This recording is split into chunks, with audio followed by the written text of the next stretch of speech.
ആകാശവാണി.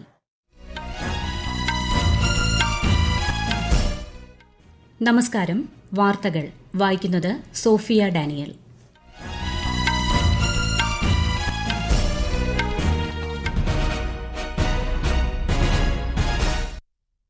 പ്രധാന വാർത്തകൾ. ആരോഗ്യം മുതൽ സാമൂഹിക സുരക്ഷ വരെ എല്ലാ മേഖലകളിലും രാജ്യം പൂർണ്ണതയോടെ മുന്നേറുകയാണെന്ന് പ്രധാനമന്ത്രി നരേന്ദ്രമോദി. രാജ്യത്തെ ഭൂരിഭാഗം ജനങ്ങളും സാമൂഹിക സുരക്ഷാ ആനുകൂല്യങ്ങൾ പ്രയോജനപ്പെടുത്തുന്നതായും മൻ കി ബാത്തിൽ പരാമർശം. ഭാരതം ട്രക്കോമ വിമുക്ത രാജ്യമായത് ദശലക്ഷക്കണക്കിന് ജനങ്ങളുടെ കഠിനാധ്വാനത്തിന്റെ ഫലമായാണെന്ന് ശ്രീ നരേന്ദ്രമോദി. അടിയന്തരാവസ്ഥയ്ക്കെതിരായ പോരാട്ടങ്ങളെ എക്കാലവും ഓർക്കണമെന്നും ഭരണഘടനയെ ശക്തമായി നിലനിർത്തണമെന്നും ആഹ്വാനം ചെയ്ത് പ്രധാനമന്ത്രി. കേരളത്തിൽ ശക്തമായ മഴയ്ക്ക് സാധ്യതയെന്ന് കേന്ദ്ര കാലാവസ്ഥാ വകുപ്പ്. ജലനിരപ്പ് ഉയർന്നതിനെ തുടർന്ന് മുല്ലപ്പെരിയാർ ഡാം തുറന്നു. ഇന്ന് ദേശീയ സ്റ്റാറ്റിസ്റ്റിക്സ് ദിനം. US ഓപ്പൺ ബാഡ്മിന്റൺ സിംഗിൾസ് ഫൈനലിൽ കടന്ന് ഇന്ത്യയുടെ തൻവി ശർമ്മയും ആയുഷ് ഷെട്ടിയും. വാർത്തകൾ വിശദമായി. ആരോഗ്യം മുതൽ സാമൂഹിക സുരക്ഷ വരെ എല്ലാ മേഖലകളിലും രാജ്യം പൂർണ്ണതയോടെ മുന്നേറുകയാണെന്ന് പ്രധാനമന്ത്രി നരേന്ദ്രമോദി. പ്രതിമാസ റേഡിയോ പ്രഭാഷണ പരിപാടിയായ മൻ കി ബാത്തിന്റെ 123 പതിപ്പിൽ സംസാരിക്കുകയായിരുന്നു അദ്ദേഹം.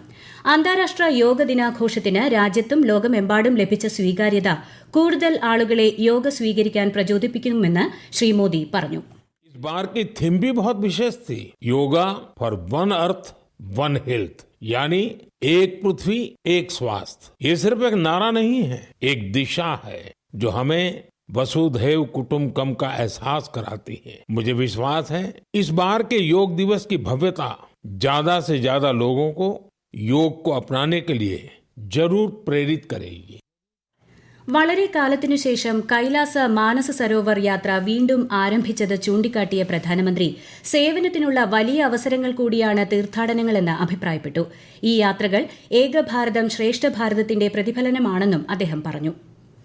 ലോകാരോഗ്യ സംഘടന ഭാരതത്തെ ട്രക്കോമ രഹിത രാജ്യമായി പ്രഖ്യാപിച്ചുവെന്നും രോഗത്തിനെതിരെ അക്ഷീണം പോരാടിയ ദശലക്ഷക്കണക്കിന് ആളുകളുടെ കഠിനാധ്വാനത്തിന്റെ ഫലമാണിതെന്നും പ്രധാനമന്ത്രി പറഞ്ഞു. സ്വച്ഛ് ഭാരത് ദൌത്യവും ജൽ ജീവൻ മിഷനും ഈ നേട്ടം കൈവരിക്കാൻ വളരെയധികം സഹായിച്ചതായും അദ്ദേഹം ചൂണ്ടിക്കാട്ടി. एक समय था जब ये बीमारी देश के कई हिस्सों में आम थी. हमने संकल्प लिया कि ट्रैकोमा को जड़ से खत्म करेंगे और मुझे आपको ये बताते हुए बहुत खुशी है कि विश्व स्वास्थ्य संगठन ने भारत को ट्रैकोमा फ्री घोषित कर दिया है. രാജ്യത്തെ ഭൂരിഭാഗം ജനങ്ങളും ഇന്ന് ഏതെങ്കിലും തരത്തിലുള്ള സാമൂഹിക സുരക്ഷാ ആനുകൂല്യങ്ങൾ ഉപയോഗപ്പെടുത്തുന്നതായി പ്രധാനമന്ത്രി പറഞ്ഞു. ജനസംഖ്യയുടെ 64% പേർക്ക് ഏതെങ്കിലും തരത്തിലുള്ള സാമൂഹിക സുരക്ഷാ ആനുകൂല്യങ്ങൾ ലഭിക്കുന്നുണ്ടെന്ന് അന്താരാഷ്ട്ര തൊഴിൽ സംഘടനയുടെ റിപ്പോർട്ട് വ്യക്തമാക്കുന്നുവെന്ന് ശ്രീ മോദി ചൂണ്ടിക്കാട്ടി. 2015 വരെ രാജ്യത്ത് 25 കോടിയിൽ താഴെ ആളുകളിൽ മാത്രമാണ് സർക്കാർ പദ്ധതികൾ എത്തിയിരുന്നതെന്നും അദ്ദേഹം പറഞ്ഞു. 95 करोड़ लोग किसी न किसी सोशल सिक्योरिटी योजना का लाभ पा रहे हैं, जबकि 2015 तक 25 करोड़ से भी कम लोगों तक सरकारी योजनाएं पहुंच पाती थी. അടിയന്തരാവസ്ഥ അടിച്ചേൽപ്പിച്ചതിന്റെ 50ാം വാർഷികം സംവിധാൻ ഹത്യാ ദിവസായി ഏതാനും ദിവസം മുൻപ് രാജ്യം ആചരിച്ചതിനെക്കുറിച്ച് പ്രധാനമന്ത്രി മൻ കി ബാത്തിൽ പ്രതിപാദിച്ചു. അടിയന്തരാവസ്ഥയ്ക്കെതിരെ ധീരമായി പോരാടിയവരെ എക്കാലവും ഓർക്കണമെന്നും ഭരണഘടന ശക്തമായി നിലനിർത്താനുള്ള ജാഗ്രത പാലിക്കാൻ ഇത് പ്രചോദനമേകുമെന്നും ശ്രീ മോദി പറഞ്ഞു. അമിതവണ്ണം കുറയ്ക്കേണ്ടതിന്റെയും ആരോഗ്യകരമായ ജീവിതശൈലി അവലംബിക്കേണ്ടതിന്റെയും പ്രാധാന്യം പ്രധാനമന്ത്രി ഊന്നിപ്പറഞ്ഞു. ഭാഷ, സാംസ്കാരിക വൈവിധ്യത്തോടൊപ്പം കലകൾ, കരകൌശല വിദ്യകൾ, നൈപുണ്യം എന്നിവ കൊണ്ടും വൈവിധ്യമാകുന്നതാണ് ഭാരതം. മേഘാലയയിലെ എറിപട്ടിന് ഭൌമശാസ്ത്ര സൂചിക പദവി ലഭിച്ചത് പ്രധാനമന്ത്രി പരാമർശിച്ചു. അക്രമരഹിതവും പ്രകൃതിയെ പ്രതികൂലമായി ബാധിക്കാത്തതുമായ ഉൽപ്പന്നങ്ങൾക്കായുള്ള ആവശ്യം ലോകത്ത് അതിവേഗം വർദ്ധിച്ചുകൊണ്ടിരിക്കുകയാണെന്നും അതിനാൽ എറി സിൽക്ക് ആഗോള വിപണിക്ക് അനുയോജ്യമായ ഒരു ഉൽപ്പന്നമാണെന്നും പ്രധാനമന്ത്രി പറഞ്ഞു. രാജ്യത്ത് നിർമ്മിച്ച ഉൽപ്പന്നങ്ങൾ മാത്രം ഉപഭോക്താക്കൾ വാങ്ങുകയും വ്യാപാരികൾ ഇവ വിൽക്കുകയും ചെയ്താൽ ആത്മനിർഭർ ഭാരത് എന്ന ആശയത്തിന് നവീന ഊർജ്ജം ലഭിക്കുമെന്നും അദ്ദേഹം കൂട്ടിച്ചേർത്തു.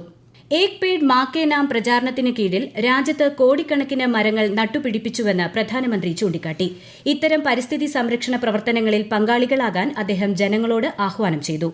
एक पेड़ माँ के नाम, इस अभियान के तहत देश में करोड़ों पेड़ लगाए जा चुके हैं. आप भी अपने आप के गांव या शहर में चल रहे ऐसे अभियान में जरूर हिस्सा लीजिए। पेड़ लगाइए, पानी बचाइए, धरती की सेवा कीजिए। ശുഭാൻഷു ശുക്ലയുടെ ബഹിരാകാശ യാത്രയിലൂടെ രാജ്യം ഒരു പുതുചരിത്രം സൃഷ്ടിച്ചുവെന്ന് പ്രധാനമന്ത്രി നരേന്ദ്രമോദി പറഞ്ഞു. ജൂലൈ 1 ഡോക്ടർമാരുടെയും ചാർട്ടേഡ് അക്കൌണ്ടന്റുമാരുടെയും ദിനമാണെന്ന് ഓർമ്മപ്പെടുത്തിയ പ്രധാനമന്ത്രി 2 തൊഴിൽ മേഖലകളിലുള്ളവരും സമൂഹത്തിന്റെ സുപ്രധാന സ്തംഭങ്ങളാണെന്ന് അഭിപ്രായപ്പെട്ടു. ഭഗവാൻ ബുദ്ധന്റെ ചിന്തകൾക്ക് രാജ്യങ്ങളെയും സംസ്കാരങ്ങളെയും ആളുകളെയും ബന്ധിപ്പിക്കാൻ ശക്തിയുണ്ട്. ബുദ്ധന്റെ വിശുദ്ധ തിരുശേഷിപ്പുകൾ തായ്ലൻഡ്, മംഗോളിയ, വിയറ്റ്നാം എന്നിവിടങ്ങളിലേക്ക് കൊണ്ടുപോയതും അവിടങ്ങളിൽ വലിയ ആദരവ് ഏറ്റുവാങ്ങിയതും ശ്രീ മോദി മൻ കി ബാത്തിൽ പരാമർശിച്ചു. ഈ വാർത്തകൾ ആകാശവാണിയിൽ നിന്ന്. ആകാശവാണി വാർത്തകളും വാർത്താധിഷ്ഠിത പരിപാടികളും All India Radio news Thiruvananthapuram YouTube ചാനലിലും All India Radio news Thiruvananthapuram Facebook പേജിലും AR News_ തിരുവനന്തപുരം ഇൻസ്റ്റഗ്രാം അക്കൌണ്ടിലും AR News_TVM X ഹാൻഡിലും ലഭ്യമാണ്. കേന്ദ്ര ഭക്ഷ്യ പൊതുവിതരണ വകുപ്പ് മന്ത്രി പ്രഹ്ലാദ് ജോഷി ഇന്ന് തിരുവനന്തപുരത്ത്. ഡോക്ടർ ശ്യാമപ്രസാദ് മുഖർജി അനുസ്മരണത്തോടനുബന്ധിച്ച് പൂജപ്പുര ഭഗത് സിംഗ് പാർക്കിൽ അദ്ദേഹം വൃക്ഷത്തൈ നട്ടു. ബിജെപി സംസ്ഥാന അധ്യക്ഷൻ രാജീവ് ചന്ദ്രശേഖർ, പാർട്ടി ദേശീയ നിർവാഹക സമിതി അംഗം PK കൃഷ്ണദാസ് ഉൾപ്പെടെയുള്ള നേതാക്കൾ പങ്കെടുത്തു. ശ്രീവരാഹത്ത് മുതിർന്ന പാർട്ടി നേതാക്കളോടൊപ്പം പ്രധാനമന്ത്രി നരേന്ദ്രമോദിയുടെ മൻ കി ബാത് പ്രഭാഷണം കേന്ദ്രമന്ത്രി കേട്ടു. അടിയന്തരാവസ്ഥയെക്കുറിച്ചുള്ള BJP സംസ്ഥാനതല സെമിനാറിൽ അദ്ദേഹം ഇപ്പോൾ പങ്കെടുക്കുകയാണ്. മാരാർജി ഭവനിലാണ് സെമിനാർ. കേരളത്തിൽ വരും ദിവസങ്ങളിൽ ശക്തമായ മഴയ്ക്ക് സാധ്യതയെന്ന് കേന്ദ്ര കാലാവസ്ഥാ വകുപ്പ്. പത്തനംതിട്ട, കോട്ടയം, ഇടുക്കി, മലപ്പുറം, വയനാട് ജില്ലകളിൽ ഇന്ന് മഞ്ഞ ജാഗ്രത പ്രഖ്യാപിച്ചിട്ടുണ്ട്. കേരള, കർണാടക, ലക്ഷദ്വീപ് തീരങ്ങളിൽ മീൻപിടുത്തത്തിന് വിലക്കുണ്ട്. ഇവിടങ്ങളിൽ ശക്തമായ കാറ്റിനും സാധ്യതയുണ്ട്. മുല്ലപ്പെരിയാർ ഡാം തുറന്നു. 12 മണിയോടെയാണ് 13 സ്പിൽവേ ഷട്ടറുകൾ വഴി വെള്ളം പുറത്തേക്ക് ഒഴുക്കാൻ തുടങ്ങിയത്. സെക്കൻഡിൽ 250 ഘന അടി വെള്ളമാണ് പെരിയാറിലേക്ക് ഒഴുക്കുന്നത്. റൂൾ കർവ് ലെവലായ 136 അടിയിൽ ജലനിരപ്പ് നിയന്ത്രിച്ച് നിർത്തുന്നതിന്റെ ഭാഗമായാണ് നടപടി. പെരിയാറിന് ഇരുകരകളിലും ഇടുക്കി ജില്ലാ ഭരണകൂടം കർശന ജാഗ്രത ഏർപ്പെടുത്തിയിട്ടുണ്ട്. കേരള പോലീസിൽ സമൂലമായ മാറ്റങ്ങൾ ഉണ്ടാകുകയാണെന്ന് മുഖ്യമന്ത്രി പിണറായി വിജയൻ. കണ്ണൂർ പിണറായി പോലീസ് സ്റ്റേഷനായി നിർമ്മിക്കുന്ന കെട്ടിടത്തിന്റെ ശിലാസ്ഥാപനം നിർവഹിക്കുകയായിരുന്നു അദ്ദേഹം. കുറ്റകൃത്യങ്ങൾ ചെയ്യുന്നവരെ മാതൃകാപരമായി പിടികൂടാൻ കേരള പോലീസിന് സാധിക്കുന്നുണ്ടെന്നും മുഖ്യമന്ത്രി പറഞ്ഞു. ഇന്ന് ദേശീയ സ്റ്റാറ്റിസ്റ്റിക്സ് ദിനം. സാമ്പത്തിക സ്റ്റാറ്റിസ്റ്റിക് വിദഗ്ധനായ പ്രൊഫസർ പ്രശാന്ത് ചന്ദ്ര മഹലനോബിക്സിന്റെ ജന്മവാർഷിക ദിനമാണ് എല്ലാ വർഷവും ജൂൺ 29 ദേശീയ സ്റ്റാറ്റിസ്റ്റിക്സ് ദിനമായി ആഘോഷിക്കുന്നത്. ന്യൂഡൽഹിയിൽ നടക്കുന്ന ആഘോഷങ്ങൾ കേന്ദ്ര സഹമന്ത്രി റാവു ഇന്ദ്രജിത് സിംഗ് ഉദ്ഘാടനം ചെയ്യും. ബാഡ്മിന്റണിൽ ഇന്ത്യൻ ഷട്ലർമാരായ ആയുഷ് ഷെട്ടിയും തൻവി ശർമ്മയും അയോവയിൽ നടക്കുന്ന US ഓപ്പൺ സിംഗിൾസ് ഫൈനലിൽ കടന്നു. യുക്രൈൻ താരത്തെ നേരിട്ടുള്ള സെറ്റുകൾക്ക് കീഴടക്കിയാണ് 16-കാരിയായ തൻവി കലാശ പോരാട്ടത്തിന് യോഗ്യത നേടിയത്. ഇന്ത്യൻ സമയം രാത്രി 8:30 ഫൈനൽ.